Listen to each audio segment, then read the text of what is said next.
Wine and Crime contains graphic and explicit content which may not be suitable for some viewers. Viewer discretion is advised. Nicely done. That was nice. You are listening to Wine and Crime, the podcast where three friends chug wine, chat true crime, and unleash their worst Minnesotan accents that always sound like you're scolding. Mm-hmm. Trouble. Am I in trouble? Very You're heavy in on the trouble. scold. Uh-huh. Gotta. Yeah. Gotta scold. Gotta scold. Scold. I see what you Oh. Insider baseball there. Scold. Oh my God. Ish. Baseball? Insider baseball is just a phrase. Football. I'm the queen of sports. I don't get it. Anyway. Who are wow. you? Okay, Kenyon. I'm Kenyon. Oh, wow. That's Kenyon, queen of sports. Yeah. I'm Lucy, queen of teeth. Nothing. Cats. Both. Cats and Cats, teeth. Queen of cats and teeth. I like that. I'm Amanda. Queen of scat. Skibbity-bitty-bop-ba-da-bop. That scat. Get your head out of the gutter. You knew what kind of scat I meant. I truly did not know what I meant. I the thought other. the other kind. Yeah. You did. You knew. I really did think the poop How- kind. How I really did too. Amanda, how is Yeah. shop vacuuming your office going? You know what? It's great. Oh, poor thing. Melting season is great. Home ownership is amazing. And I have no regrets whatsoever. No regrets pouring all my liquid earthly assets into this one structure. This was so smart to do. It's the American dream. I'm living the dream. For sure. I'm for sure living it. I'm living something. I'm saying it now. I warned both of you against purchasing an old house. My house isn't You did. even that old. Oldish. Oldish. It's not nearly as old as Kenyon's. I No. thought I was in the clear. Alas. Lucy, when was your wasn't. house built? 49? And Lucy? 21. Yeah. Then When Outta was yours here. built? 1900. Nice. Good Nice. nope. You have the biggest Nope. regrets of all of us. Uh-huh. Brick, man. Then the next house that I live in, there will not be a single brick. Brick, man. Who knew, right? Makes everything more difficult and infinitely more expensive to fix. I'm fucking moving into a 3D printed plastic home. Yeah. Like, Just that's wash it. it down once a week. Yep. New Spray her build. off. Spray her down. No soft surfaces. None. None. Absolutely porous none. surfaces. Yep. Nothing porous. Nothing to see here. Maybe one of those like plywood cabins. Great. Sounds great. Everything's above ground, so if it's not Mhm. super convenient, you just move it. Yep. Mhm. Yep. We're Yeah. describing a shipping container, and Yeah. I'm I'm moving into a shipping container. I'd take it. It's happening. Anyway, that's neither here nor there. We have a very special fan pick for you this week, brought to you by our very special fan picker, Rolo Dolo. Oh, YOLO, Rolo. Rolo Dolo. I hope that is your God-given name. I love it. Rolo Dolo has selected the topic of Bermuda Triangle Mysteries. Uh-huh. Excellent topic. I'm so excited about this. Great Uh-huh. topic. And also, like, I know that this was picked way in advance, but we talked about it a lot very recently on Fucked Up First. Uh-huh. Oh, And yeah, Amelia. We and did. how we all had just crammed Amelia Earhart's story randomly into the Bermuda Triangle, even though it had nothing to do with it. Mm-hmm. Mm-hmm. Yeah. Mm-hmm. Mandela effect. Mhm. Totally. Totally. Yeah. Mm-hmm. OMG, we should do a Mandela effect crimes, even though that like wouldn't be a thing, but still. The Mandela effect really freaks me out. It fucks me off. Well, why don't I just cover it for the next GAC? Great. Oh, 'Cause okay. it's not perfect. a full episode and we can still talk about it. And then I'll at Perfect. least be prepared for my new fear because it's actually an existing fear. Honey, we will get to your fears. I'm so sorry. I hope you took your meds today, but there are lots of fears in my segment. Ugh. Cool. Well, let's lube up before we terrify Amanda. But did you take your meds? I did. Okay, good. And now Grabbing she's my about wine. to self-medicate some more. Did you take your Amanda, as-needed meds? what is our wine crime pairing for Bermuda Triangle Mysteries? Well, since we're dreaming of the BT, which stands for Bermuda Triangle, I thought that's what the cool kids call the Bermuda Triangle, Or the BT. Big tatties. Baptized. I thought not? we would dive into summer. Dive in. 'Cause It's Okay. in the ocean. Get it? With Winc's Summer Water Sparkling Rosé. Yeah. Water. It is like 45 degrees outside. So spring is here, baby. It's like 70 degrees here. And I was outside for 7 minutes. I don't want to hear that. It was Not to brag. 75 here yesterday, and Mhm. I almost lost my gourd. It was Mhm. amazing. I love when you lose your gourd. It's gone. My amazing. gourd is gone. She gone. So this is a bottle from our friends over at Winc Wine Club, which is an online wine club that delivers wine directly to your door or your local Walgreens, so you can pick it up while you're getting your hemorrhoid cream. And they are our favorite people over at Winc. Mhm. Like they switch up the available varietals seasonally. So right now is a super fun time to hop on, especially if you're like us and you're super gay for rosé, because it's like spring is springing and they have so many fun rosés on their Mhm. website right now.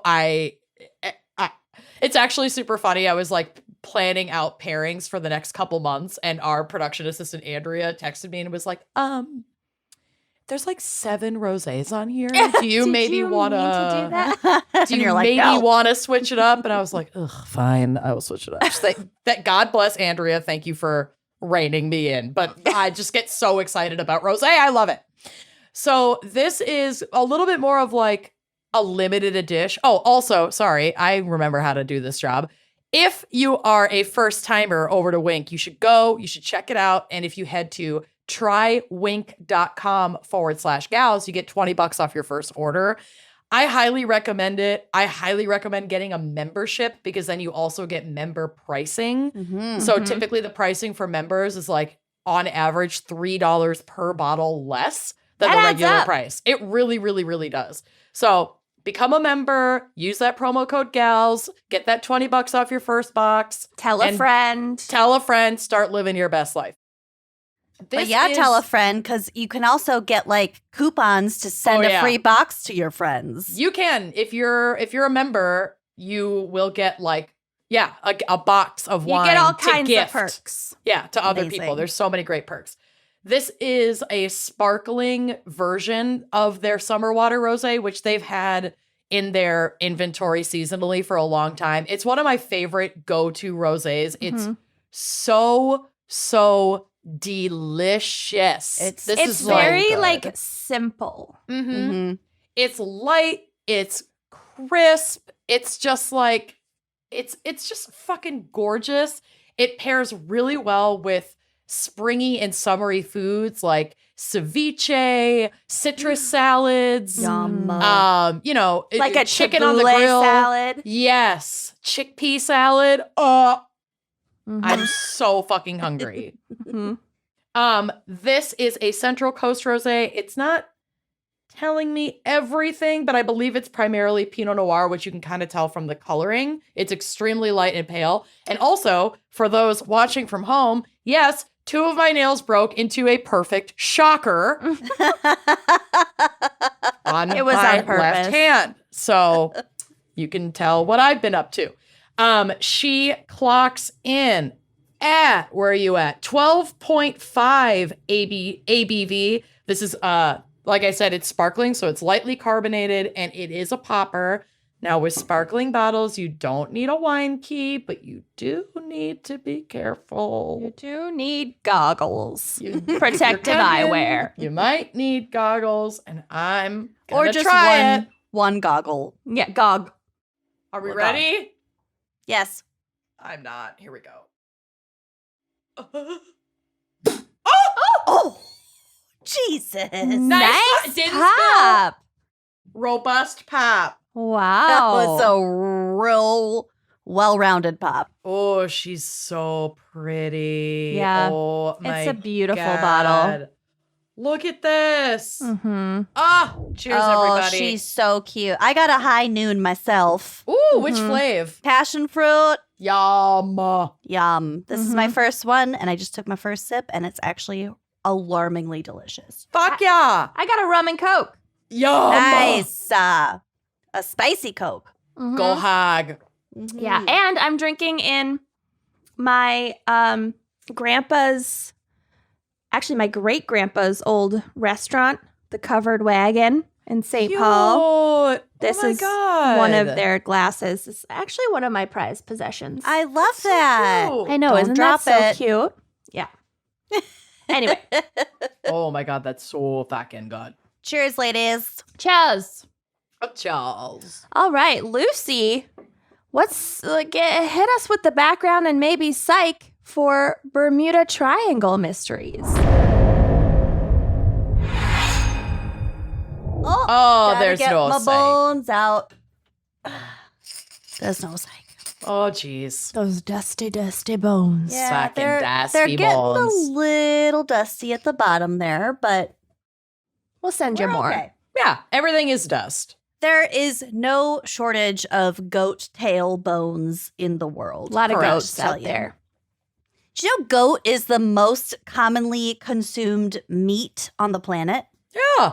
That makes sense because, I mean, a large swaths of like the Middle East, India, Asia, Mm-hmm. that's a primary commodity. It's a I lot of love bones. Lot of bones. All right. The Bermuda Triangle, the BT, is a section of the North Atlantic Ocean off North America in which more than 50 ships and 20 airplanes, to their best guesses, are said to have mysteriously disappeared. Yeah. The area, whose boundaries are not universally agreed upon, has a vaguely triangular shape marked by the Atlantic coast of the Florida Panhandle in the U.S. So the outside Fucking Florida. It explains so much about Florida. it does. Mm-hmm. It really does. Bermuda and the Greater Antilles. Antilles? Antilles, I think. Antilles. Well, the Greater A's. The exact boundaries of the Bermuda Triangle are not universally agreed upon, which I just said. Approximations of the total area range between 500,000 and 1,510,000 square miles. Yeah, that's quite a range. It's a big ol' area. And it is not an official region according to the U.S. Board on Geographic Names. So it's just it's a theory in Just a lot of ways. Thing that we've kind of clung to. Mm-hmm. It is a pop culture phenomenon, basically, and we'll get to it. So this is from Encyclopedia Britannica. I love her. Reports of unexplained occurrences in the region date to the mid-19th century. Some ships were discovered completely abandoned for no apparent reason. We'll get to it. Yes. Others transmitted no distress signals and then were never seen or heard from again. Aircraft have been reported and then vanished, and rescue missions are said to have vanished when flying in the area. However, wreckage has not been found, and some of the theories advanced to explain the repeated mysteries have been fanciful. So there's a lot of bullshit floating around in here, too. I'll take it. I kind of love the bullshit. I though. love I'm the not here bullshit. for facts. Right. No. We know who we are. I'm here to be entertained. Exactly. Are you not entertained? If it makes a better story, we'll go with it. Exactly. 1,000%. Yeah. Yeah. Yeah. Although theories of supernatural causes for these disappearances abound, geophysical and environmental factors are most likely responsible. Mm-hmm. So disappearances began to be noticed. It's not to say that they didn't start happening, but they were just noticed around September of 1950 when an article was published in the Miami Herald. 2 years later, an article by George Sands outlined specific disappearances and their locations, which kind of got people talking about the area in general. They're like, wait a second. That's kind of weird. And also, who named the Bermuda Triangle, you may ask? I think Amanda's going to talk about this dude. Ooh. I Maybe. mentioned him one time in this exact context, so take it away. Okay. Yeah. So there was like a really weirdo writer named Vincent Gaddis who wrote a whole bunch of paranormal books in the mid-20th century. He was criticized for basically making shit up when there were very plausible natural explanations for strange events. And okay, A journalist after our own heart. Yes. I would not call him a journalist, but I wouldn't call us a journalist either. No. That's the point. That was a joke. oh, okay. Yeah, that's the joke. Got it. I got it, Kenyon. Don't worry. I'm right with you, honey. Well, Amanda can vouch for me when we have talked in the past about like the solar eclipse and how there are natural phenomena that if you don't have a clear understanding of what's going on, you're gonna be like fucking blown away, Yep. like disturbed. Just nature is fucking wild. It's Yeah, wild. A lot of weird shit can happen. Have you seen those videos of like, I don't even know the context because I'm just constantly scrolling, so I don't even fucking know anything the lights anymore. over Beijing. No, I want to check that out. That sounds Okay. cool. It was like these random like little mini whirlpools and like a duck just gets like sucked down into it and Oh like my disappears. God. What? I think it's just like a river and there are like all these ducks and then there are like two like mini whirlpools and a duck just like gets swooped into it and then you don't see it No. again. Oh my God. Mm-mm. No. Yes, exactly like that. Yeah. But like nature and the planet and all of like the physical elements and phenomena are fucking wild. It's and I too think much. it's so fucking cool that we have a grasp of it Mhm. today. Not us personally. Clearly not us personally. I don't know, like this duck went into a whirlpool. It's And then you like crazy. never saw it again. I literally can't explain it. It's like, yeah, we know you can't. I'm doing my best here. You're doing great. You're fucking doing great. I literally cannot explain it. It's fucking wild. Check it out if you dare. So if you dare. If you dare. Have you ever said Bloody Mary 3 times In in a a mirror? The natural world is cray. Crazy. So, okay, there's us, but then there's also people who supposedly do research and publish books who should probably know Supposedly. better. Yeah. So, Oh, for sure. Then there's humankind. Right. Yeah, so that's the category where Vincent Gaddis would probably. Mm-hmm. So, yeah, making shit up when there are very plausible natural explanations for strange events. For example, he made comments about spontaneous human combustion See? And then- See? and then published these articles and I think it's in one of his books, and then all of a sudden, like, a lot of people really believed that this was a real and common occurrence. I am one of those lot of people. Exhibit A. Yep. Some of the titles of his books were Mysterious Fires and Lights, The Curious World of Twins, which, Oh. hi, I need that book This now. guy Oh. basically was the first podcaster. Yep. Yeah. I am And- so royally creeped out by the mysterious world of twins. I know, right? Well, And a little less cool, American Indian Myths and Mysteries. okay. I have a feeling he was just making shit up. Right. Right.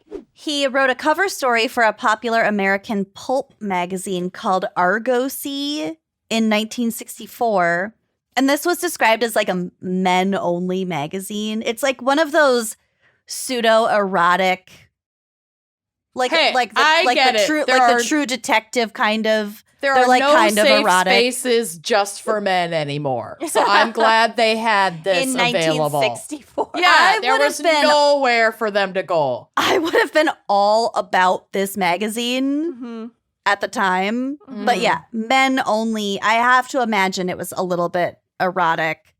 Alien paranormal erotica. For nerds who had to send away. Who had to subscribe. write Mail order in. porn. Yeah. Mail order nerd porn in the 60s. I'm gonna need That's archives gonna of be Amanda's Argosy next magazine. wallpaper. Yeah. Her primary Gonna bedroom need is it. about to be. Argosy. Gonna need it. Yep. Yeah, exactly. Okay, so in this article, he talked about the area in the Atlantic where, quote, hundreds of ships and planes have disappeared without a trace. Slightly inflated number. Love it. Inflated and also didn't disappear without a trace. Well, most of the actual ones, but whatever. In 1974, the Bermuda Triangle was further popularized by author Charles Berlitz and his book, The Bermuda Triangle. So have you heard of the Berlitz, language learning software? Oh, yeah. That's his family. Okay. So I think he had all of this money from his family publishing language learning materials. And so he could kind of do what he wanted. Mm-hmm. And so he just willy-nilly published this book, The Bermuda Triangle, with a lot of misleading statements. So if any of your research went back to Charles Berlitz, then that's who that is. Okay. Nope. Sure didn't. Okay. So let's talk about the most likely causes of these disappearances first. Okay. The first has to do with what's called the agonic line. Agonic. It is, quote, an imaginary line around the Earth passing through both the North Pole and the North Magnetic Pole at any point on which a compass needle points to true north. And Amanda, I'm talking to you specifically. I'm going to need you to stick with me because this is a little bit confusing. You've already lost me, so it's fine.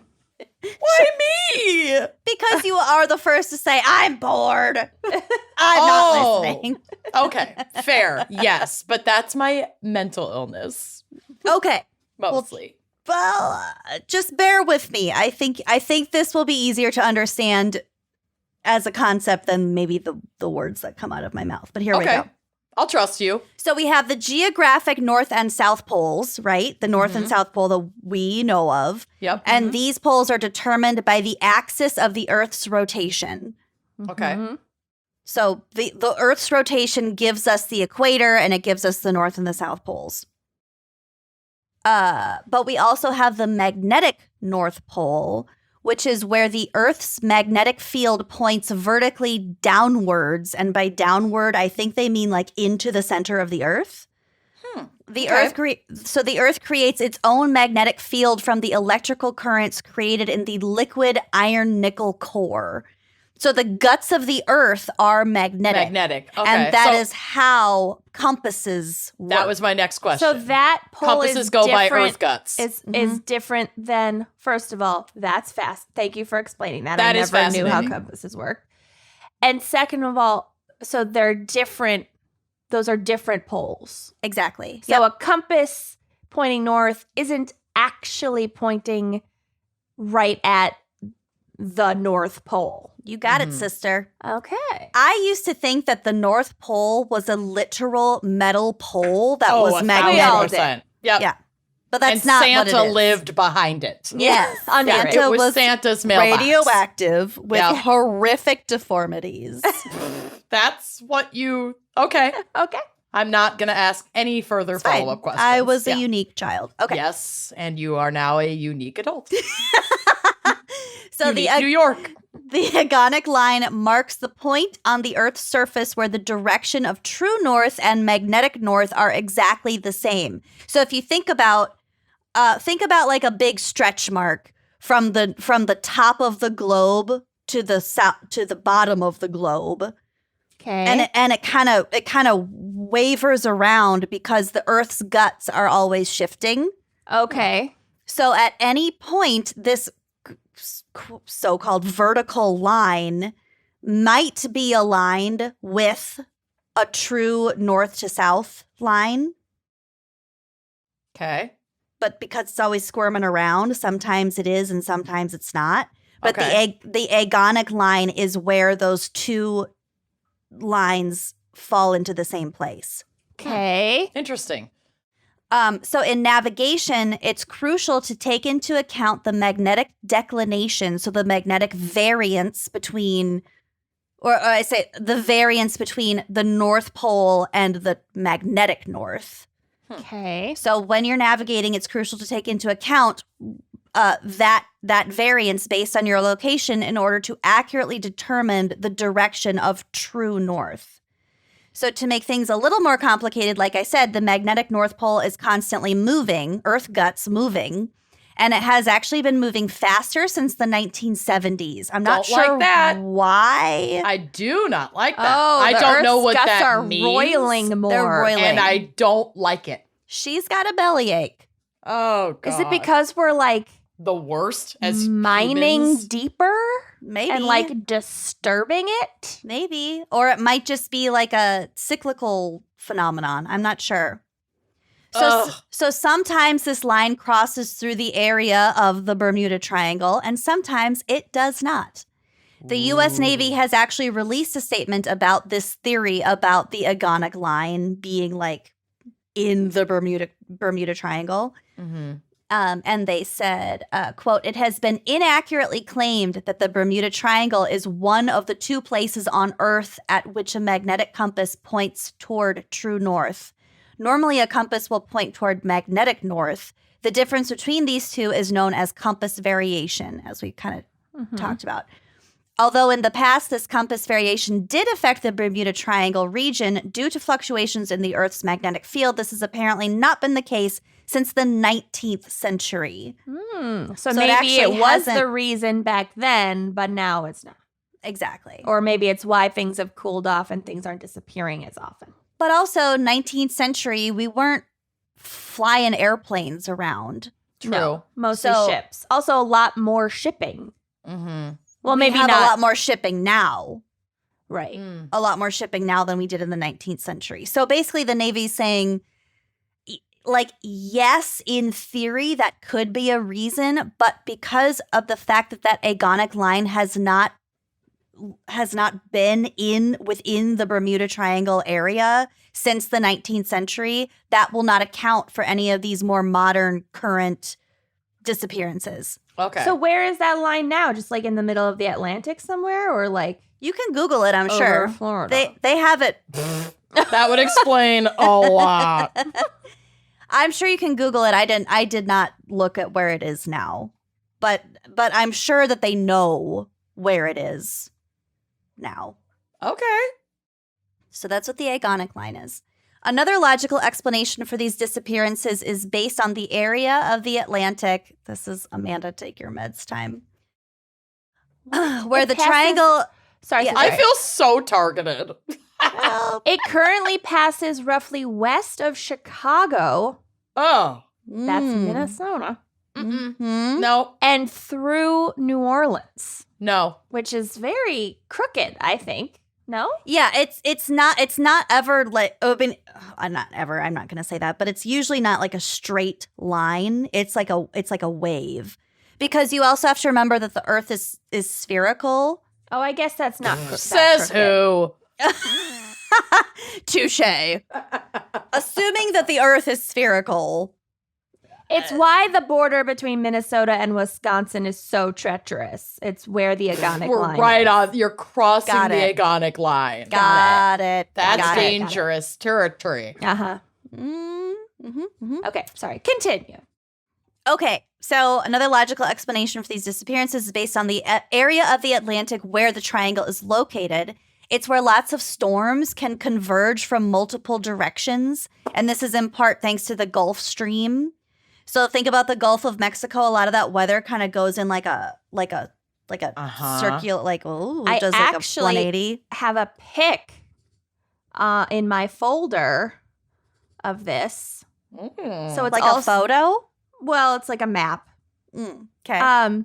It's of the Sargasso Sea. Like, have Ooh. you heard? We'll touch on the Sargasso Sea. There Well, you go. maybe I won't in my notes, but that was another reason that maybe like ships went down.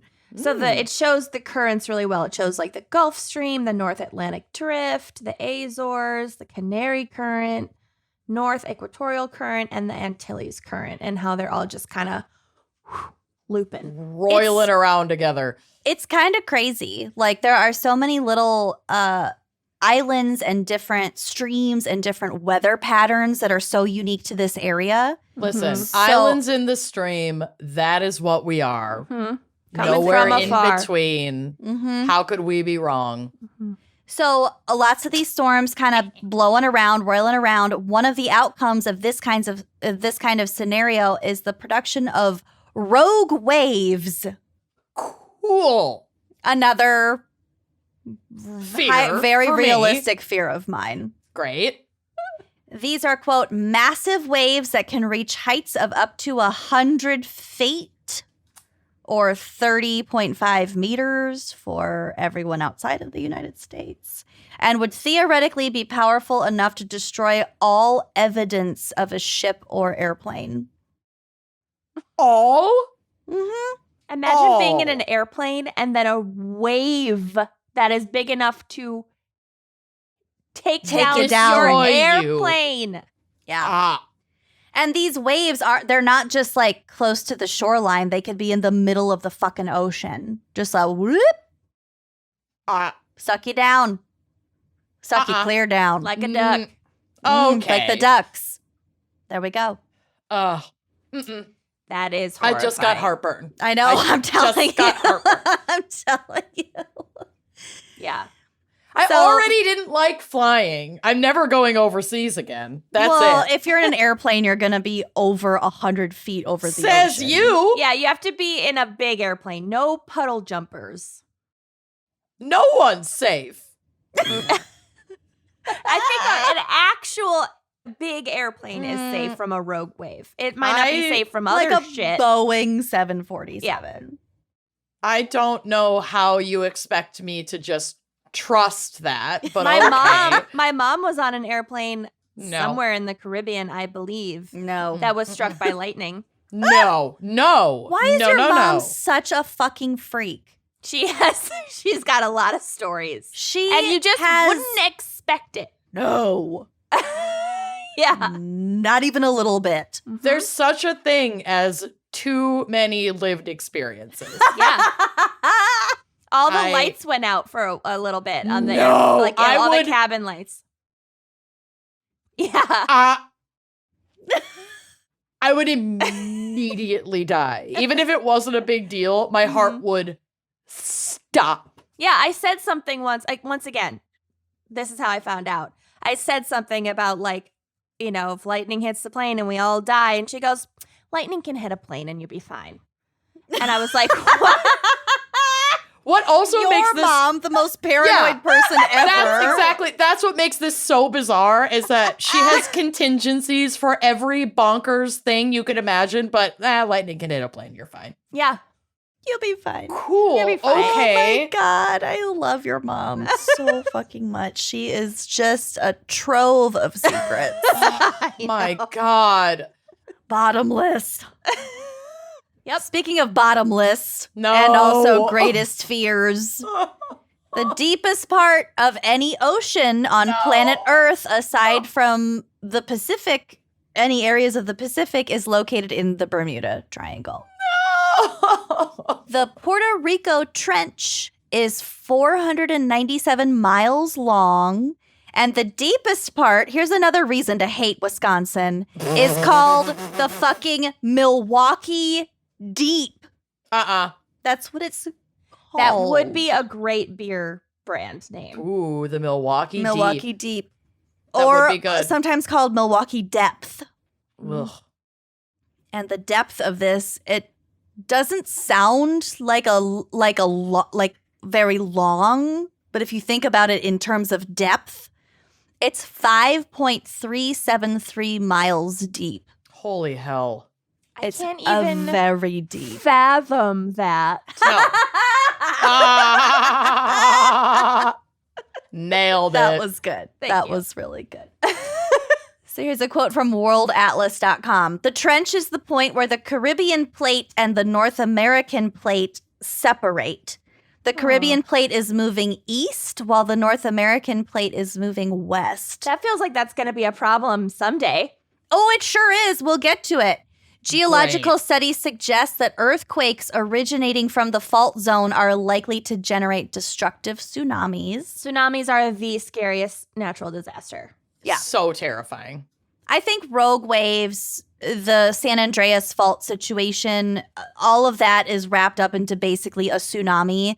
And I watched that motherfucking Ben Affleck movie and I will never unsee it. The Wait. Ben Affleck movie? It's not Ben Affleck. Is it Ben It's, Affleck? No. No, it's Matt Damon Matt Damon.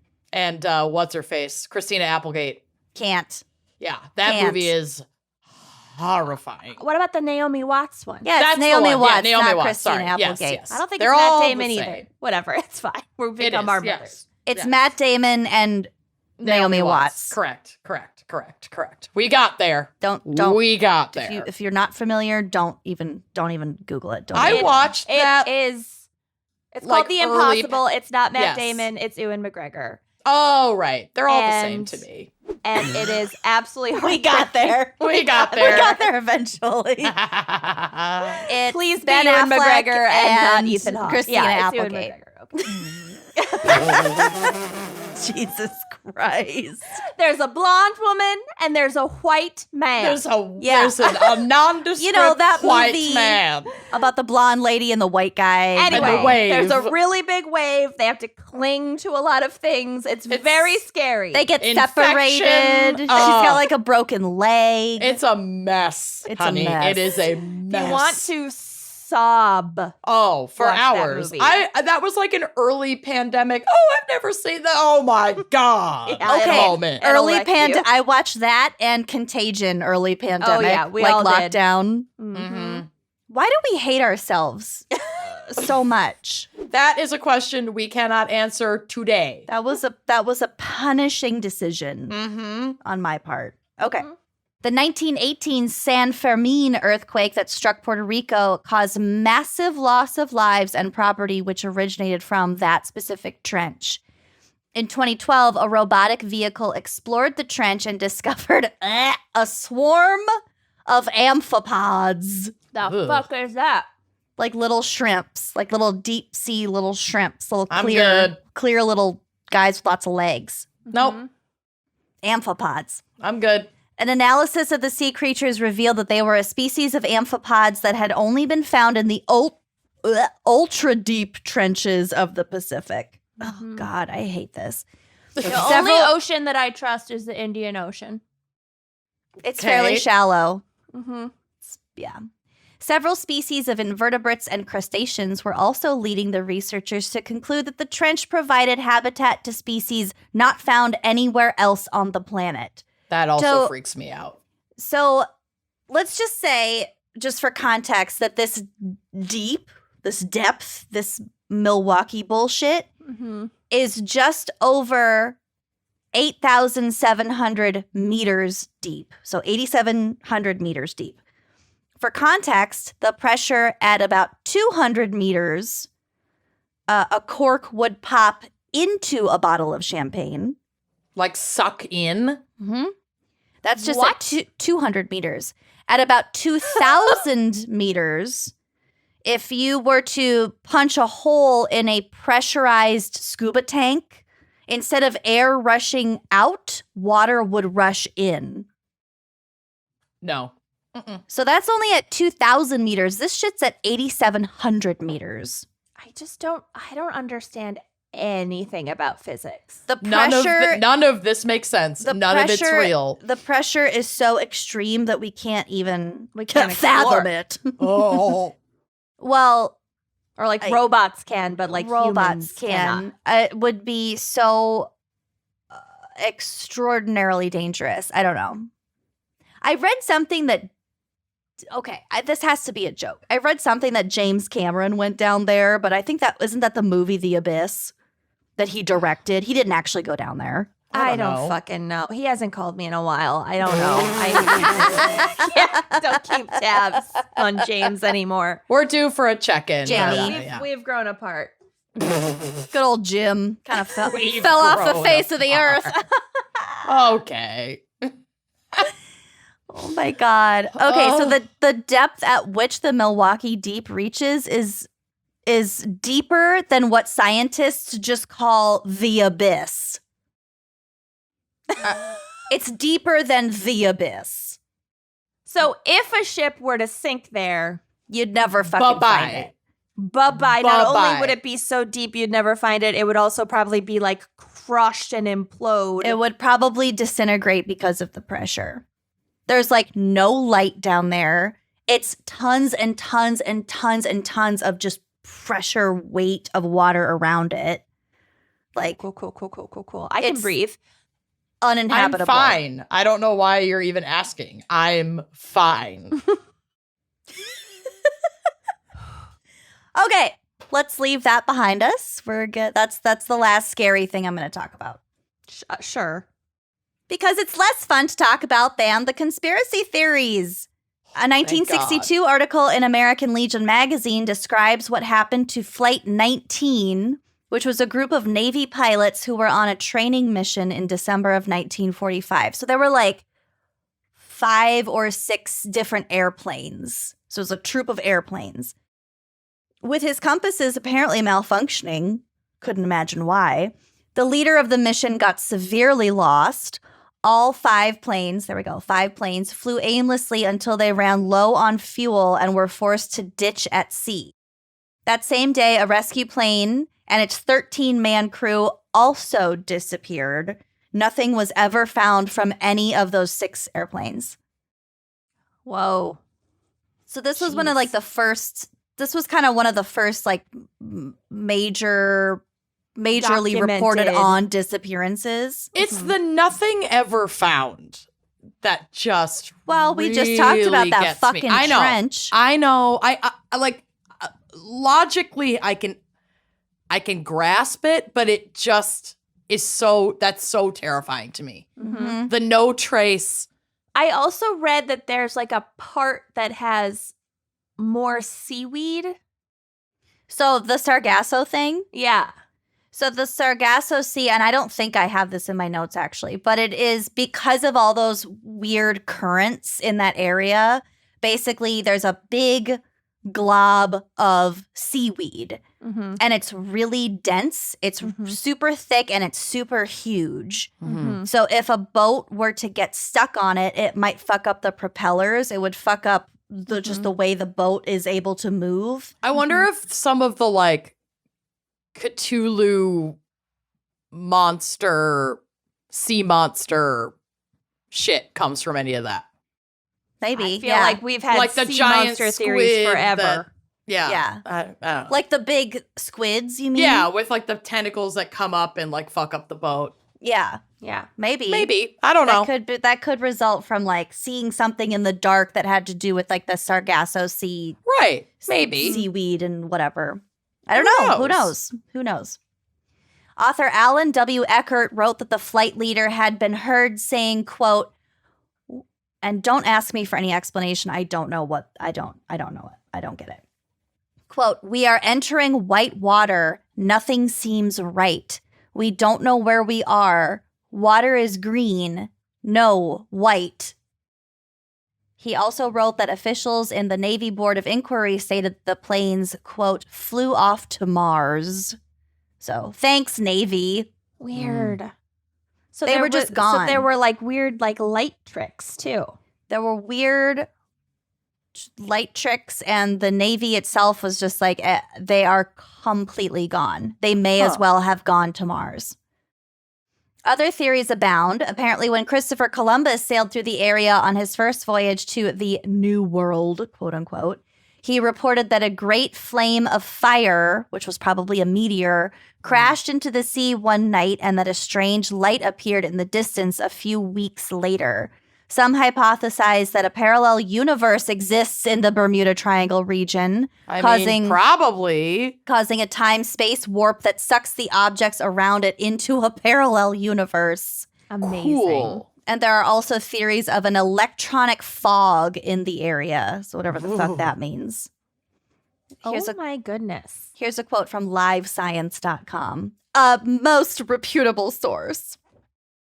Some believe that the mythical city of Atlantis may lie at the bottom of the sea and be using its reputed crystal energies to sink ships and airplanes. That's absurd. Atlantis was off the coast of England, as we all know.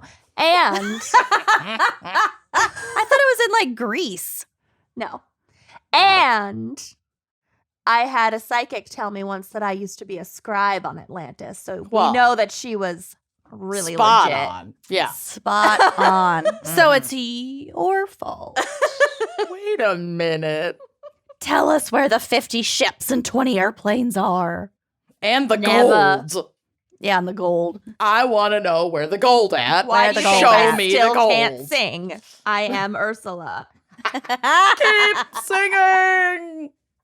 Keep singing.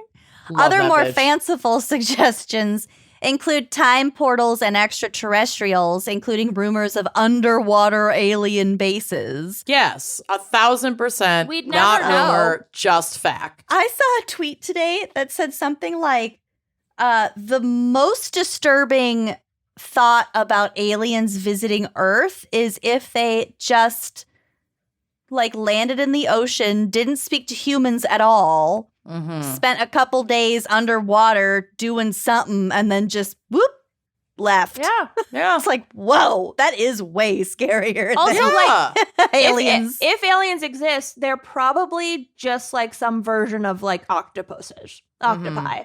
Yeah. That's my theory. They're And just like watching us really fucking all intelligent coral. Mm-hmm. Like in that movie with Amy McAdams. Amy Adams. Amy Adams. Why can't we remember any celebrities? where they today? just This is like are worse than sending, like, normal. Yeah, they're like the two orbs. They're like Rorschach blobs. Yeah, but they like look communicate. like water rings. Mm-hmm. Yeah, Yeah. they look like a water ring. They look like, why didn't you use a coaster? They super do. Yeah. We're That's why describing I'm these so movies irritated so by that perfectly. movie. Is it? I think there's something about them that's unsettling, and it's not because they're like amorphous aliens. It's that they look like water rings, and that stresses me out on a deep level. Fair enough. There you go. I got a lot of wood surfaces in my house. You do. You Everybody needs to get a Wine and Crime coaster set. do. Yes. They're accurate. really cute. Wine and Crime Podcast at bigcartel.com. Okay. Still others believe that the explanation lies in some sort of extremely rare and little known, yet perfectly natural geological or hydrological explanation. For example, perhaps ships and planes are destroyed by pockets of flammable methane gas known to exist in large quantities under the sea. Fuck? Deadly farts. We have to be worried about fires erupting from the ocean? Yes. So actually, it's not in my notes, but I read about it, so just bear with me. Basically, pockets of methane come up from the Earth's guts, Crust. Yeah. and then they form like big bubbles at like say the seafloor. And then at some point, once they get big enough, they burst. And so like massive bubbles of gas rise to the surface. So not only do they like pop at the surface, so that in itself is like a big event, but they're also flammable methane gas. So that could be what Christopher Columbus saw too. Could be, yeah. But actually, I'll keep talking If he about saw that for anything, just a not second. that you could really trust a word that man fucking said. But yeah. Right. So maybe lightning or an electrical spark ignited a huge bubble of methane that came to the surface right next to a ship or a plane, causing them to sink without a trace. There are a few obvious logical problems with this theory, including that methane exists naturally around the world, but that such an incident has never been known to happen. So that's just a theory. We haven't That's- actually seen that occur. Correct. That's just a theory. Are there But like also- underwater volcanoes? Yes, Yeah. but there aren't in this area. Okay. Mm. I kind of glossed over that because there are no active volcanic things in that particular area. Okay. But yeah, the methane gas thing, yes, it can happen. Yes, it might be happening. The ocean is so fucking huge that just because we haven't observed it doesn't really mean jack shit. Right. Wow. Despite its infamy, the Bermuda Triangle is one of the most heavily trafficked shipping lanes in the world. In 2013, the World Wildlife Fund conducted an exhaustive study of maritime shipping lanes and determined that the Bermuda Triangle is not one of the world's 10 most dangerous bodies of water for shipping. Okay. Disappearances do not occur with greater frequency in the Bermuda Triangle than in any other comparable region of the Atlantic Ocean. The exact number of vessels that have vanished is unknown, but like I said at the top, the most common estimate is about 50 ships and 20 airplanes, which really is not that outstanding of a number when you think about Cool. the total number of ships and airplanes. We can definitively debunk any paranormal mystery surrounding this area and chalk it up to sloppy research and mystery mongering. Like the rest of this episode. Yeah. Yeah. It's the Bermuda Triangle. It could also just be like once that mystery was that term was coined, more attention is paid to any accidents that do occur there. Right. It draws attention. 1,000%. You name it, and then suddenly it's a thing. Yeah. Mm-hmm. Mhm. And then also because it's geographically close to the US and also like a lot of like British colonies, you know, or Yep.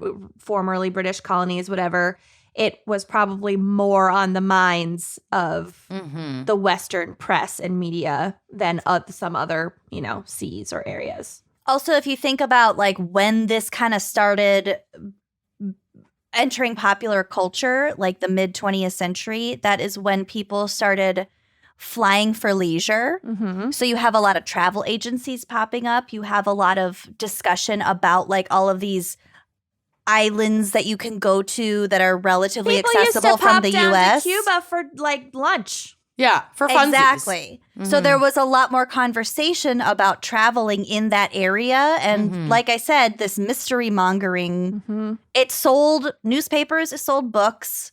Mm-hmm. It was just a thing. And we're going to fully indulge in that for the rest of this And now episode. we're about Oh, to sell some other absolutely. shit. Let's hear a word from our sponsors.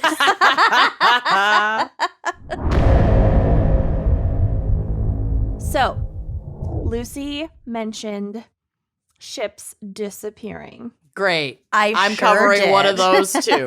So As long as it's not the same one. it's not. Okay. The Ellen Austin was a large multi-masted schooner. Oh. Love a good schooner. Which I got Schooner. ripped apart when I used to be a trivia host for saying schooner, Yeah. which I understand is wrong.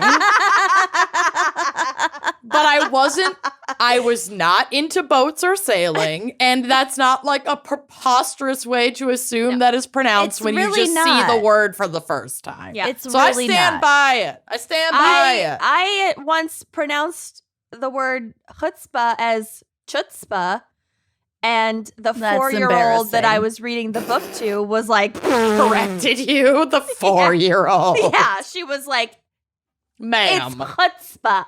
Well, Idiot. I, in my mind, pronounced misled as misled, which we've Yes. discussed before. So whatever. It's You got it's this. Whatever. We've all been misled. You don't know till you know. Yeah, you've been We'll stick- misled by the English language. We'll stick with ship from now Yeah. on. Well, I understand now Skip. what a Skip. schooner is. Schooner. So this ship was built in Damariscotta, Maine Oh, your hometown. Oh, your hometown. in 1854.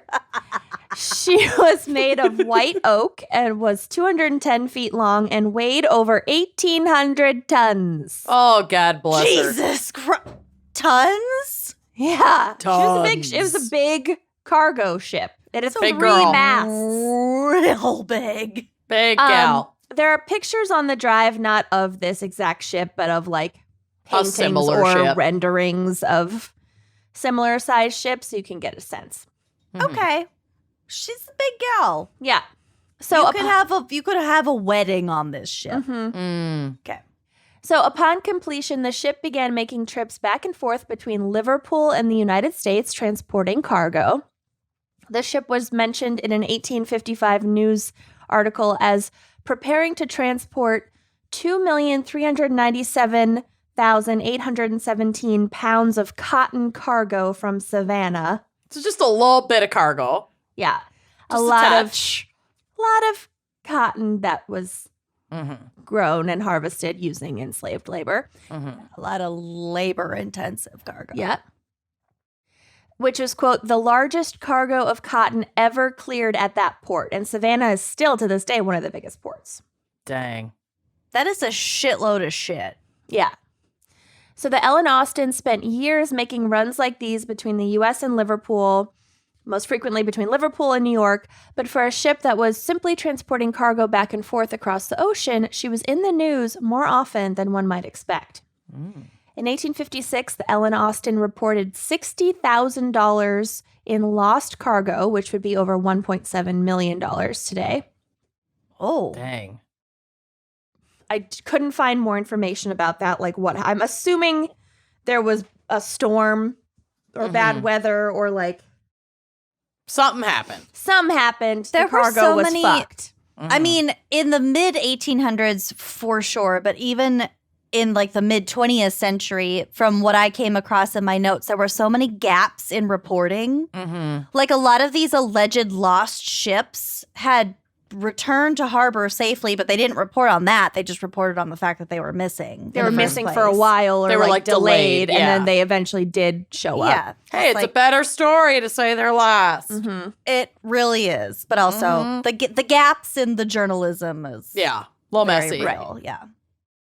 So then in the winter of 1857, a New York Tribune article titled Brutality at Sea, Yikes. which like it's got to be pretty bad if you're talking about it in 1857, Yeah. Yeah. detailed numerous allegations of abuse and torture by the ship's captain, a scoundrel of a man by the name of Garrick, Yikes. Never met a good Garrick. No. and members Never of met his a Garrick. and members of his crew during a recent voyage. So the article described how Captain Garrick, quote, knocked a crew member named Thomas Campbell down with a heavy wire rope Ooh. and then beat him over the back and shoulders, lacerating his body, and also inflicted 2 severe wounds upon his head. Oh my God. Well, a rope for that kind of ship is no fucking joke. It's probably like this big. Ugh. And wire, Yeah. or like It's wire basically bound in it. chain. Yeah. Basically like a stay Yeah. on the ship instead of Ew. yeah. So it went on to say, quote, not satisfied with his own brutality, the captain set on two large ferocious dogs who tore and mutilated Campbell's legs. Oh. They fucked up this poor God. boy. His story was soon picked up by other papers, and follow-up reporting predicted that Garrick, his first mate, and his bosun would soon be arrested. Bosun. I know. I knew you were. Boatswain. I know. I knew you were gonna pick up on it. Bosun. I don't know Bosun. what this means, but okay. Glad you're Yes, excited. You've not watched Below Deck? No. Yeah. Get We've talked your about this shit many together. times. I would have thought Many that by times. now. Yeah. I'm sorry. I'm sorry. Boatswain. Bosun. Wow. This episode is fascinating. Yep. I knew you. I Fascinating. knew that would get you. It did. Okay. So, however, the charges apparently didn't stick, and Garrick stayed on as captain of the Ellen Austin for several more years. So, like, nobody got punished for Mhm. just torturing that poor Right. boy that worked on the ship. During another journey between Liverpool and New York, crew members of the Ellen Austin were accused of tying the arms and knees of a passenger Oh my God. together and, quote, passing a stick between them before rolling him along the deck like a bale of goods. What the fuck? They basically like Their trussed him arms up and like their Yeah, they just did this. a barbecue pig, like a roast pig, and then just rolled him across the deck. My God. Yep. In an article about this accusation, a reporter for the Richmond Dispatch wrote, quote, "This ship, it is said, seldom arrives in port without similar charges being made by passengers and crew of violent usage on the part of the officers." So it was just like a bunch of like brutal, violent crew that got off on sadistic shit and like found each other. And It was like, a fraternity. yeah. Mm. It was SAE. Mm-hmm. The New York Times published a similar article around the same time, which noted, quote, "The officers of the Ellen Austin have a very unenviable notoriety for alleged cruelty to their men, and that the vessel has scarcely ever entered port without complaints being made to our police courts against them for cruel and inhuman treatment." Cool. So, like, nice every legacy. trip. And, Yeah. like, again, it's the fucking middle of the 1800s. Right. So it has to be really bad for Yeah. there to even be complaints that Right. are known. Like, And official also, complaints. Like, Yeah. there's no oversight. So even if there are complaints, what's going to be done about it? right. Yeah. Also, like, if they wanted to, they could just throw your ass overboard in the Atlantic. Mhm. Mm-hmm. Mhm. Yep. Wow.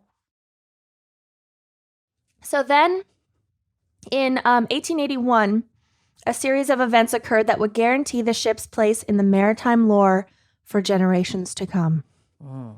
and including its spot on this podcast. Oh. Most importantly, we now- preserve history here. Mm.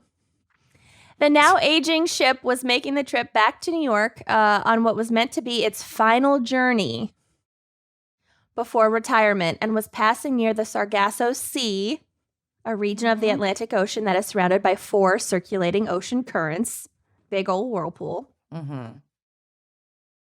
It is the only sea on Earth to have no land boundaries, only water. So it's considered a sea, even though it's basically just like kind of where the Bermuda Triangle is. Sure. Oh, wow. And that's Well- because of the currents. The currents are like a wall almost. Mm-hmm. Yeah, it's a barrier. Yeah. Interesting, right? Yeah. Really. What was that book that we read in 9th grade? Wide Sargasso Sea. Yeah. Yeah. So that was like the precursor to Jane Eyre, Mhm. right? Yep. So that I was also knew that you would bring that up, and I have the book cover photo on the drive. God, Oh, yes, you yes, do. you So do. well. You're so good. Wow. So it's like the precursor to Jane Eyre, and it's supposed to kind of describe where what the fuck's Rockefeller, what was his Mr. name? Rochester's wife. His wife who goes Rochester's crazy. First wife who like burns alive in the attic because he's a What? fucking asshole. Jane Okay, Eyre. Have you I ever need to read Jane reread Eyre? Jane Eyre. Dude, don't faked- bother. I fucking hate Jane Eyre. I love Jane Eyre. God. Well, I liked the book for what it was. I hated the character of Jane Eyre. Correct. Because it's not till Rochester goes blind and can't rely on anybody fucking else that you're just like, oh, I guess you're good enough for me. As a character, fuck you. she's Ugh. annoying, but the book is really good because it's really dark and weird. The book is good, but Anyway, Wide Sargasso. Wide Sargasso Sea is basically like good fanfic prequel to Jane Eyre. Okay. I loved Wide Sargasso Sea. Yeah. Okay. So this sea is approximately 680 miles wide and 2,000 miles long, and the closest landmass to it is Bermuda. So it's basically the Bermuda Triangle. Mm-hmm. Don't at me with the difference. I don't care. Written accounts It's not an established region according to the U.S. Board of blah, blah, blah, blah, blah. So whatever. So written accounts of the Sargasso Sea date back to Christopher Columbus's 1492 journey, and he wrote of an area of the Atlantic clogged with seaweed and lacking in wind that he feared would trap his ship, if only. Yeah. Some historians also believe that ancient mariners may have discovered and wrote about this portion of the Atlantic, although these accounts are now lost to history if indeed they existed. So either way, By 1881, the sea had long been known as a hazard for sailors, and legends circulated of ships trapped there for eternity, mired don't in like that. seaweed, with no hope of winds to propel them out, just like stuck, Yeah, not good. like a parking lot. Ugh. Paved paradise and put up a parking lot. So Like Shackleton. Yep. Did you guys hear about Shackleton's ship? Oh, yes. Is this another stuck ship? Yes. In the Arctic. Isn't it owned by Or the in, same like, company northern too? Canada? In the Antarctic, Antarctic. I think. Shackleton was the captain of the ship, and this was in the I don't remember. We'll Let's, get our facts just together. do another gack thing on Yeah, that too. table it. We'll come back. To It's Shaq. really cool. I'm gonna write Okay. this down. Back to Shaq. So on this fateful journey, as the crew of the Ellen Austin passed near the Sargasso Sea, they spotted another ship just kind of sitting there. Oh, God. I mean, it was moving, but it was doing so aimlessly and erratically. And the captain, so this is a new captain of the Ellen Austin because it's been a few decades. This new captain is named Baker. And he decided to approach closer to figure out what was going on with this like weirdo ship. So Captain Baker commanded his crew to closely follow and observe the ship for 2 days in case it was some sort of like pirate trap that they were trying to like lure them closer and then take over the Ellen Austin, Sure. which apparently did happen. And after 2 days with no sign of any activity aboard the mysterious vessel, Baker decided that it was safe to proceed closer. As they closed the distance between themselves and this mysterious ship, they noticed something very strange. The ship seemed to be empty of any crew at all. Oh, they're all dead. Ghost ship. Did it smell bad? Baker sent a small contingency of his crew to board this ship to confirm that this was the case. And indeed, there was no one on board. So they weren't all dead, or like there weren't bodies. They were just disappeared. There was just no one on board the ship. Cool. So nor were there were no bodies, nor any sign of violence taking place. So it's not like they had been killed Like there by was a a different pirate mutiny ship or yeah, a mutiny or Apart from like the regular violence, the rolling and the whatever. well, that's on the Ellen Austin. This is on the mystery ship, and it just like everything is like tidy. So like, the Ellen everything Austin looks- stumbled upon this mystery ship Yeah. and found Oh, empty. Okay. Yeah, got it. Oh, fun. Fun, All she of says. this Look. look. Look. All of the supplies and rations that one would expect to see on a ship equipped for a transatlantic voyage were still there, from the food stores to the sailors' personal belongings. So it's not like they like got stuck for a long time and ran out of food. All their shit was there. It's not like the crew was rescued by a different ship and so they could like take their rucksacks or whatever and like go away. They were just gone. They're just She gone. gone. They're just no people, but like no signs of distress otherwise. Oh, aliens. Aliens. Upon further inspection, the only things that appeared to be missing were the captain's logbook and the ship's nameplate. So it's a nameless ship. Cool. So we can't even track who had previously been there. Pirates, though, right? No, they would have taken the cargo. They would have taken the valuables. Okay, aliens then. They would have known about the nameplate, the It can logbook. either be pilots or aliens. There is no in between. The vessel had also been really? the vessel had also been carrying valuable cargo of mahogany, and even that was untouched. So it was definitely not pirates. Right, because they would have taken something. Also, there would have been signs of violence. Mm-hmm. Oh my So Captain Lucy's so excited. god. You know I love this shit. I fucking love this shit. Okay. So Captain Baker speculated that the ship had probably been sailing from Honduras and headed for England or a Mediterranean port when something must have happened that made the crew evacuate quickly. Baker ordered the crew that had already gone aboard to stay there and pilot the mystery ship alongside them so they could like caravan both ships back together to New York. Nope. But then, after 2 days of moving along like this, a huge storm came through. The two ships were separated, and when the weather cleared, the unnamed ship was nowhere to be seen. It claimed more victims. Then, several days later, the Ellen Austin came across the ship again, and it was again moving slowly and erratically. When the Ellen Austin approached, they found the ship once again unmanned. The new crew that had been the Ellen Austin crew had vanished without a trace. Oh my God. What the fuck?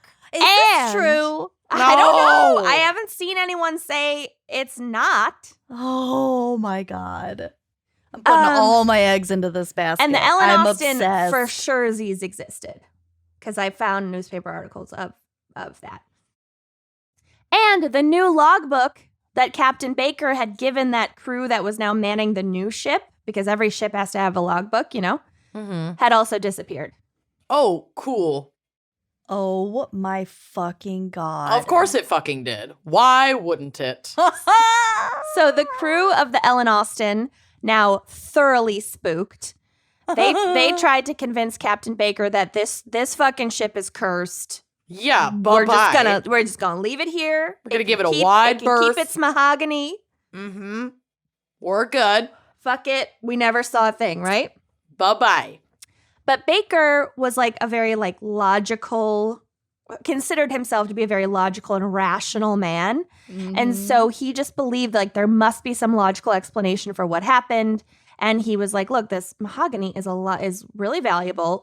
It's basically like winning the lottery because we found it and no one else can claim it. And so like he just gets to pocket all this money. So he really wants to bring that ship. Yeah, to get New your York. ass into that ghost ship and get me my money. Yeah, hold on. Get one your second. ass up and go to work.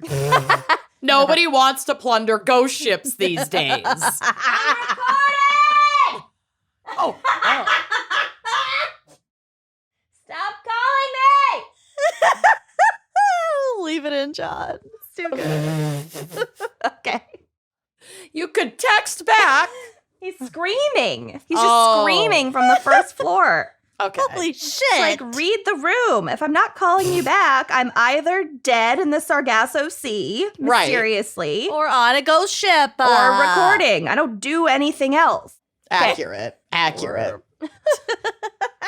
Okay. Taking a bath. Okay, so Baker doesn't want to leave it behind. So he convinces another group of his own crew to board the ship again. And he assured them that the Ellen Austin would now follow behind that ship, stay really close, be no more than 10 ship lengths away from each other at any time, Storms, honey. and would not let the vessel out of his sight. So he's like, we're going to caravan. We're going to be even better about it. No. I would never. This is not going to go well. Anytime you make a plan, No. something's bound to get fucked up. He also allowed this crew of men to carry firearms on board in case there's like some sort of Alien. Cool. Okay. And guns. You know Yeah. what makes a ghost Guns. ship better? Guns. guns will solve it. Yeah. It's a good guy with a gun. Yeah. Let's send in good guys with guns. good We got ship with a this. The good ship gun lollipop. So, but as the two ships set off again, the weather unexpectedly changed. Dude, God. no. The ghosts are fighting back. This time, a dense fog rolled in, and soon visibility was close to zero. Great. Great. Again, the Ellen Austin lost sight of the nameless ship. And when the fog lifted, she was nowhere to be found. Oh Oh my fucking God. God. Bye-bye. Ellen Austin never found the mystery ship again, nor their missing crew members. They arrived back in New York in February of 1881 and several days behind schedule because of all this fucking shit. As planned, the Ellen Austin was then retired from her cargo runs. Yeah, but she's seen enough. We're done. but She good. she good. She good. But it's still like a big ass ship. So somebody still bought it and tried to use it for other purposes. Right. Yeah. But many say she was cursed. And the Ellen Austen was sold to a German company that renamed her Meta. Oh, no. And then she created Facebook. And just 2 years later, she was shipwrecked off the coast of the United States. Bye-bye. Oh. She offed herself. She was like, I said I was done. She also probably was just old and like not super seaworthy anymore. 1,000%. I mean, But- same, first of all. She's Let me been go through with a dignity. lot. Yeah. She's So, yeah. clearly cursed. She's done. She's Yeah. fucking over it. Oh my God. Wow. I love that. I know, That is isn't that so cool? scary. Oh, I love it so much. So if you come across a ghost ship, doesn't matter how valuable the cargo is. Leave it alone. watch the first 12 minutes of Ghost Ship, I- and then the rest is The best. not great. The absolute best. The first 12 minutes of Ghost Ship are some of the best in horror 12 filmmaking. minutes of all time. Yes. And then the rest is Best 12 garbage. minutes of all. Truly. It really is a great. Truly. I 12 stand minutes. by it. It's a really powerful opening horror sequence. And then the rest of the movie is so laughably bad. Like, they set us up to be amazed. Best 12 minutes in cinematic history. Seriously. I haven't seen it, but now I'm going to watch the first. What? I'm going to watch the So first 15 good. minutes so I can see it start Yeah, to go I downhill. recommend gotta see watching the the whole decline. thing. It's extremely stupid, the rest of it. It's pretty fun. But At like the first 12 least minutes, watch the first 12 minutes. Oh my Ugh. God. I know what I'm doing tonight. Okay, so like what happened here isn't funny per se. Great. Great start. But as we learned in Comedian Crimes, comedy is tragedy plus time. Mm-hmm. And I just could not resist covering this ship, who is frankly a representation of all three of us, the SS Marine Sulphur Queen. My new drag name. Absolutely. Don't call me that in public. It's this, I can't. I can Like see to battleships. Your mermaid tail gown Twitching. with flames coming Yes. out the butt. And there will be Fan sensory art of this, effects please. that include smell. Yes. I'm gonna just be launching stink bombs during my set. Yep. Just go au natural, baby. Mm. Yeah, but I can't always fart in public Instead of freely. armpit hair, you could have seaweed. I have both. I'll use my armpit hair to attach the seaweed. Yeah, braid I it. love this. Braid it through. Braid it together. Somebody please storyboard / illustrate the SS Marine Sulphur Queen drag that I need to accomplish. Yep. So she wasn't always the Sulphur Queen. She was built in 1944, and she was originally named the SSSO New Haven. SSSO. That's a rough Okay. name. That's a Too lot. much. That's a lot. She was a T2 tanker built to transport oil during World War II. But in 1960, it was the 60s, she was repurposed to transport molten sulfur rather than just discarding the 524-foot Quint. So Molten sulfur. why the fuck do we need to transport hundreds of thousands of gallons of molten sulfur, you ask? I do ask. Well, transporting it in a molten state is pretty standard, and it can then be used for a number of things, such as making sulfuric acid, rubbers, detergents, fungicides, fertilizers, and petroleum refining. Okay. So it's like not great, but we use it for a lot A of lot shit. of technical shit. So in this state, it is a hideously unflattering pale bile color and reeks like rotten eggs. I am her and she is me. Sulfur. Yeah. Hideously unflattering bile color, pale And bile color, and reeks like of rotten eggs. Hips like two battleships. I've never felt more seen. I love her so much. I love her so much. She needed a remodel to equip her with the right tanks for carrying sulfur instead of oil, and she was basically hollowed out and fitted with massive heated tanks that maintained the liquid state of the cargo. To keep it liquid, the tanks had to be at least 239 degrees Fahrenheit. So being on this ship was literally traveling inside of a wicked hot wet fart. So she's also hot. Got Yeah. it. Got wicked it. hot wet Wicked fat. hot wet fat. From Wikipedia, quote, a continuous independent tank 306 feet long, 30 feet 6 inches wide, and 33 feet high was constructed out of the original holds, necessitating the removal of all transverse bulkheads in the original centerline tanks and modifying the internal structure. This tank in turn was divided into 4 smaller tanks internally. So it's like one long tube with the heating system with 4 individual tanks inside of the one long big tank.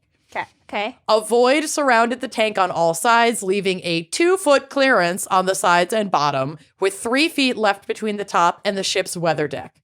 A steam system was installed throughout to maintain the molten sulfur at roughly 255 degrees Fahrenheit. So working maintenance shifts in the tank, that end quote. Working maintenance shifts in the tank hold meant tight squeezes as well. It's literally a floating fucking nightmare for the crew of 39. Oh, I my don't think God. I'd like that. Hot, No. wet, steamy fart plus tight spaces to maintain it. I don't Dear think God. I'd like that.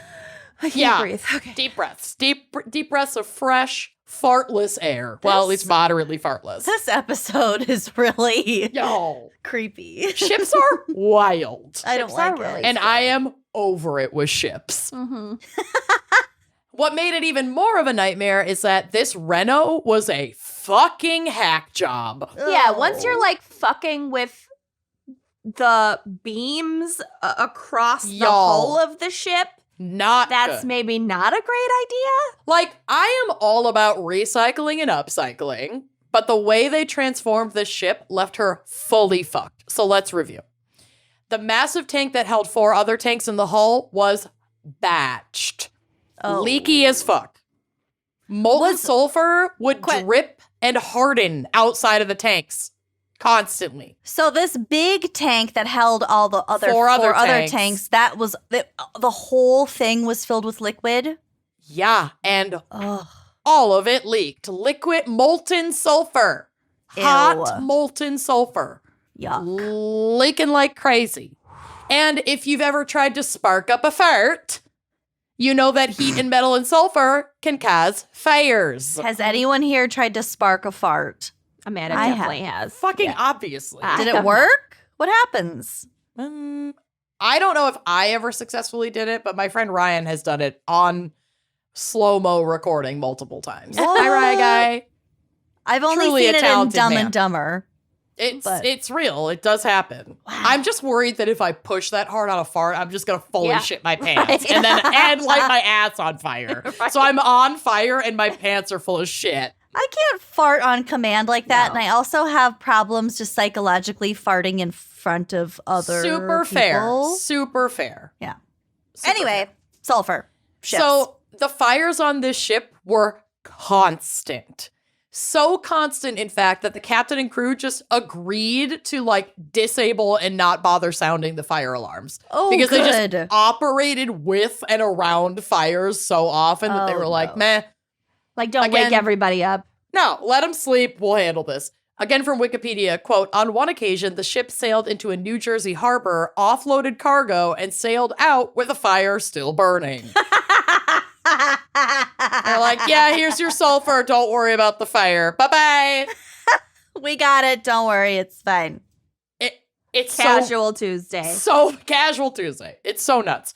So when a fire was actually put out, the sulfur would puddle and cake around the equipment when it was cooled by water. Once shorting out a major electrical generator, and caked sulfur was also found in spaces below the tanks due to many cracks in the structure, end quote. So she is a leaky, stinky, flammable bitch. My epitaph. Samesies. She also had a, quote, weak back. Tag yourself. Yeah, tag yourself in this case. It's insane. Tag yourself. So weak, in fact, she never should have sailed after being fitted for the sulfur tanks. Yeah, she didn't have any internal structure. It's like if Pretty you much. took out every other rib. Yeah. Oh. Quote, a weak back on a ship means that the keel is weak and could split at any moment. And that split usually occurs around the middle of the ship, effectively cracking her in half. Yeah. Yep. Apparently, this was not an uncommon weakness among T2 cargo ships, which she originally was from this era. She was falling apart, and on top of her leaky ass and weak back, corrosion. She's a male. I know. She's me. She's all of us. She's all of us. Straight up, she is all of us. We are her, and she is us. leaky ass and weak back. Hashtag SS Marine Sulphur Queens. New podcast. Oh my But god. corrosion was prevalent throughout the ship, which damaged temperature gauges, a ruptured steam coil, Eruption. steam coil, worn seals around the screws, Cool. and like the crew literally referred to her as, quote, a floating garbage can. No. Yeah. Honey. Yeah. No. You don't have to take every job. Well, I mean, some people really do. Yeah. Like being, I know. longshoremen and seamen. That's like, gotta get your semen. I know. Oh, But God. cargo deliveries were behind schedule, so the inspection slated for January of this time frame was pushed back to get caught up with deliveries. And this bitch definitely would not have passed inspection. Honey, Oh. of course not. Yeah, okay. But They fucking were on borrowed they- time. Listen, they knew. Fucking capitalism kills. They pushed this back Yeah. to just try and get one last big ass delivery in, and it didn't go great. Yeah, I'm basically picturing the ship version of my mom's gray two-door Mazda when I was little, where the floor fell out and I could see the road. Yeah, Under that my was feet as we safer were than this moving. ship. Mhm. Probably smelled better. Probably. You had No, airflow. not really. Airflow. It also had a broken, like, no air conditioner or nothing. It was Boosinator. like, it was horrible. Or I think the heat was constant. Like, the heat was always on. Ugh, you like had to keep it vented to keep the engine from overheating. I don't know. Good thing you had Probably. a hole in the floor. Yeah. I had a car that I bought for $400 off of Craigslist when I was really poor that I could only drive for 10 minutes before the cab would fill with smoke from the engine. So it was perfect because it could get me to So work. it was perfect. It was perfect. It could get me to work from my old apartment to Harriet, and then it would cool off during my shift, and then it would get me home. That's I it. remember that car. Yeah, Honey. it was the fruit of the Lumina. It was a Chevy Lumina, and it had. I would have lent you a couple $100 to get No, not that honey, I got car. too much pride. I know. You should have Oh. told someone. Send Nope. up a flare. I didn't tell a single person. That got me through like almost an entire year of driving to work, and then I would just bike in the summer before I scrapped it. Wow. Girl, I limped my way. And look where I am now. In a flooding basement. Was that your Jeff B car? No, that was Okay. the car I got after the Lumina. Got it. Also I got it. had- had her issues. She did, but she lasted until I was ready to actually buy a newer car. But a real car. a real car. I had Granny Gold, my grandma's 95 Buick Regal Custom. Yep. Remember She that. died. Totally my fault for not keeping up with oil changes. My bad. I also spray painted her with iridescent gold glitter, so she was a real spectacle. She weighed like 5 million pounds, so she was a tank in the winter. It was incredible. Then I had the Fruit of the Lumina for like almost a year. Fruit of the Lumina. Gray exterior, and then like it was the car from every episode of Forensic Files. Like Yep. gray exterior with the maroon fibers on the Yes. insides. And the front seat was just like one long seat. Like it wasn't Yep. two seats. I She was can hideous. feel- Feel You the can smell her. crumbs in the lining of those Yeah. maroon seats. 1,000%. There's one spot where like a Tootsie Roll melted. Yeah. Oh, yeah. Like And you 20 never years get it back. ago. Mhm. Yeah. Yep. Yep. Yep.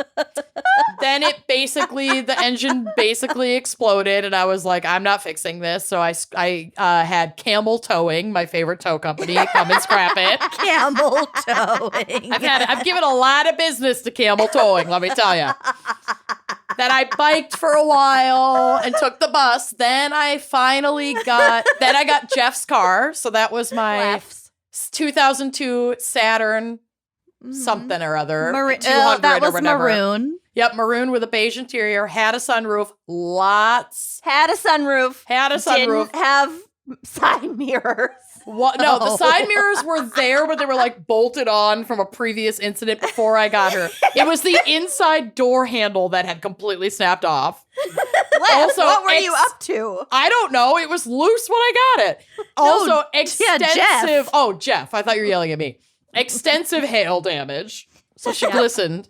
I rode that basically into the ground and then got my Nissan Sentra. You should have called her Hail Mary. Hail Mary. For a got lot my of Nissan reasons. Sentra and drove that until I could get my Subaru. And now I've had my Subaru for several years. I've had a lot of exciting history with cars. Nice. Zach's first car, we were living in Boston because he didn't get his license till he was like 25. Mm-hmm. New York City kid. We have friends who are our age who do not have their driver's license. Well, why would you bother? Right. Yeah. If you still live there. Mhm. Yeah. So we were living in Boston. He bought it off Craigslist with student loan money. We thought we were flush. We had like $9,000 each Incredible. to live Nice. off of for the year. Plenty. For the year. Let's party. And so Is that your apartment where you lived above the Noes Mormon? that was later. Still That's one broke, of my but a few favorite years names. later. It's one of my favorite stories. So good. And so he bought like a really old BMW Mhm. off Craigslist. Stupid. And Those are so very expensive to fix. no fucking shit. We learned that the hard way. And Yeah. also, like, it only took premium. Oh, It got like no. 2 miles, whatever, gas mileage. It was horrible. It would leak gas, Mm. like, onto the street. Really my expanding that carbon footprint. It did have a car phone. He tried to get the car phone set up. It had a car phone. My first 2 or 3 cars all had car phones. I remember Wilma had Wilma's one. car phone. Yeah. I remember Wilma's car phone. Yeah, Epic. and we had like a Lebanese mechanic that we would take it to constantly. There was always something wrong. And eventually he was like, I am not going to take any more of your money.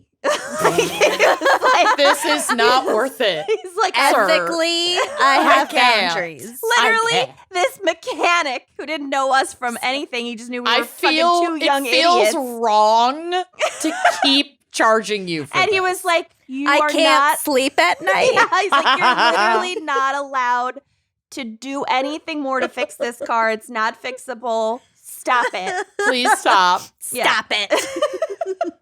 That's fucking amazing. Yeah, so we had that for less than a year, but we did sell it on Craigslist for what we paid for it. Mhm. Nice. There you go. There you go. There you go. So they hold their you're value. saving money. They hold their value. Wow. Long How tangent. far we've come. Oh my God. Well, back That to this should make boat someone that's- out there feel better about themselves. Right. Back to this boat that's basically half the cars Kenyon and I have ever owned. Yep. So on February 2nd, 1963, the SS Marine Sulphur Queen took off from Beaumont, Texas, and started making her way toward Norfolk, Virginia, with over 15,000 tons of molten sulfur Jesus Christ. and Oh my 39 God. crew members in tow. All was well, and communications continued until a routine update received on February 4th was followed by ominous silence. Oh no. The transmission was received on land as the Sulphur Queen was approaching Florida. The Coast Guard heard nothing out of the ordinary about the check-in transmission, but when they tried to communicate back with the Queen, they couldn't get through. When the Queen didn't arrive in Norfolk on the expected date of February 7th, a search began. They combed the area for the better part of a month and only found some remnants of the ship debris and a handful of life preservers. No ship, no crew, no bodies. Oh, Jeez. more aliens. Yeah. So I have an excerpt from the original Coast Guard log regarding this event, and it's like a screenshot because you can't copy and paste this old PDF. So here's what this says. In view of the vast search operations conducted and the debris found and identified as coming from the Marine Sulphur Queen, the ship and her entire crew of 39 men are presumed to be lost. 2, concurring with the board, the vessel apparently was lost on February 4th, 1963, on its approach to or in the vicinity of the Straits of Florida. 3, further concurring with the board, in the absence of survivors or physical remains of the ship, the exact cause of the loss of the Marine Sulphur Queen cannot be determined. Well, So we she have gone. theories. Oh, yes, we do. So theories ranged from capsizing to the ship cracking in half to an explosion. Durr. But many wondered if our girl had been lost to none other than the Bermuda Triangle. Wouldn't be on my top list. Hey, it's up there. It's up there. Okay. Methane estimated- bubbles. I mean, Yeah, the thing methane is, meets sulfur. if it went down in that area, because it is like kind of a tumultuous corner of the sea. Kind of. Yeah, but like the weather was, the waves were choppy on the day that they lost communication with her. So I think The communication thing, yeah. it's real creepy. Nothing was ever found. I think there's obviously a logical explanation for what happened to this ship, but the fact that we haven't found anything and what sparked its destruction, it remains unknown, and Yeah. she is just lost to the fucking triangle.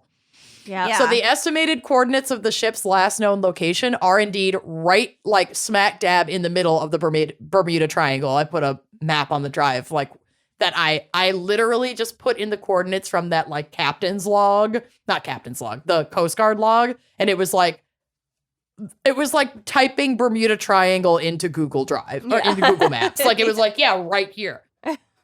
So as Lucy mentioned earlier, Vincent Gaddis was the first writer to coin the name Bermuda Triangle in his article for Argosy magazine in February of 1964. And Marine Sulphur Queen was the first triangle, quote, victim he mentioned barely a year after the ship sank. He said, quote, with a crew of 39, the tanker Marine Sulphur Queen began its final voyage on the 2nd of February, 1963 from Beaumont, Texas with a cargo of molten sulfur. Its destination was Norfolk, Virginia, but it actually sailed into the unknown. To Mars. To Mars. Like many triangle theories, this mostly hinged on the fact that so few remnants of the massive ship and absolutely no human remains were ever found. And while this is bizarre and super fucking creepy, it's not entirely unexpected. As we discussed earlier, ships actually completely disappear more often than we'd like to imagine. Mm-hmm. And as we discussed in Fucked Up First, the ocean is a vast and formidable place that is largely unexplored and unreachable even with modern technology. Mm-hmm. Time magazine wrote an incredible article in 1963 titled Investigations, the Queen with the Weak Back, the Kenyon Lang Story. And in it, the author writes, quote, poor soul. Poor Unfortunate soul. The queen with the Weak back. I love it. Holy shit. I love her so much. Poor soul. Did the queen fall apart or did she explode? The investigators may never find out, but one chemist testified that an explosion was a great possibility. If the queen's ventilation system had failed, one spark could have blown the ship to the bottom. And you know motherfuckers were smoking on that thing. Oh, 1,000%. It's their only solace on this Yup. giant wet fart they're riding around in all Absolutely. fucking day. Said Mrs. Adam Martin, wife of an engineer whose first voyage aboard the Queen was also his last. Oh, honey. I know. Oh. She said, I never wanted to be a seaman's wife, but he had to earn a living. I came to see him off. The poor soul. I felt sorry for him when he first saw his new ship. It looked like an old garbage can afloat. Oh, so he knew. So she hugged him and kissed him and was like, oh, Jesus Christ. He probably was like, Bye. I'm going to do this one thing and then I am out. And then I'm I'll out. find a new gig. Oh. That's I sad. know. It's so sad. Understandably, the families of the lost men at sea filed litigation against Marine Sulphur Transport Corporation, the company that owned the Sulphur Queen, seeking $2.5 million in damages to the now, like, widowed families. And remember, The company- it's the 60s. It's a lot of fucking money. Mm-hmm. The company fought back against this, claiming limited liability, but by 1969, the damages sought had grown to $20 million, Get it. and the company had not successfully absolved itself from culpability. Yeah, In it's April- not limited liability if you have like fucking negligence and you're putting people aboard an Exactly. unsafe vessel. Yeah. Precisely. Mhm. So in April of 1972, the court found the company liable and noted that the ship was not structurally sound as a result of the sulfur tank conversion. The tank was centered too narrowly within the ship, resulting in a high center of gravity, which meant that during a roll in heavy seas, it would take longer to recover, or it would be more likely to capsize. Yeah. Yeah, and like a large ship shouldn't be able to capsize, Nope. but the keel was weak and the Mhm. And the center of what gravity it was too high. carrying was so heavy and high up. Yeah, that would. Yep. Mhm. That's bad. It's Yeah. really fucking bad. And we're not even engineers. No. I know. I know But like, so I've little, been in a but like, bathtub with a toy that's been overloaded. I fucking know. Yeah. And the ship was not Afternoon. this earlier today. you need And- a strong keel. You need Yeah. a strong keel. You can't have a weak back on the ocean. Mm-mm. And the ship was not properly inspected nor maintained by the owners. Like they literally put off a scheduled known They turned off inspection. the fire alarms. They That turned off the fire alone alarms. Yeah. means She you're was liable. on fire 90% of the time. I don't care if the crew Jesus agrees to it. Christ. Yeah. Your It's- insurer isn't going to agree to it. Fuck Yeah. no. So they did end up having to pay out the families, but the exact amount I can't confirm because while they were held liable, they wormed out of additional damages that had brought the settlement up to $20 million because the ship could never be recovered and therefore they don't exactly know how it sank / Could have been exploded an act / of disappeared. Come on. And therefore cannot be held entirely responsible. That's fucking bullshit. Right? Which like, okay, I get it, but also you knew. At some point, something that is so unseaworthy that it Yeah. shouldn't matter. It's your fucking fault. The Capitalism. Sulphur Queen should have been able to retire in peace. So the families of the people who were lost Got got some money. 2.5 They million. got some amount we Somewhere don't know. between the 2.5 and the 20. The 20 million, but it wasn't 20. It wasn't the full 20. They had racked up the possible payout to 20 million in additional damages that had been added throughout the years of litigation. Yeah, probably. And so they finally had to settle. The company finally settled with these families, but not for the full amount. And I'm not sure how much they actually got. Wow. But over $2 million. But that's split among, if it's 39 individuals, all likely families. married with families. That's even in the 60s. That's not like a fuck ton of money to go No. around. They likely each family got less than $1 million would be my guess. Like, well, And you'd have to have everybody gotten going less. swimming off Bermuda gets to just swim in molten 15,000 sulfur? tons of sulfur. Like that's the thing that also Yeah. fucking fucks me up about this That's is this just ship is just down gone, and that is just Polluting that ocean. it's just been leaking into the ocean since the 60s. Or it's solidified into like a massive chunk at the Right. bottom of the sea floor. Yeah. In the Bermuda Triangle with the deepest fucking part of the unexplored ocean in the world? no. No. Wow, this episode has fucked me up. Right? I am not okay. I'm not well. Thank you so much to our fan picker Rolo Dolo. Ugh. You YOLO, don't know Rolo. what you've done, No. YOLO, Rolo, Dolo. Ugh. And yeah, we'll talk to you next week. Yeah, I'll see you next week. Bye-bye. Sweet dreams.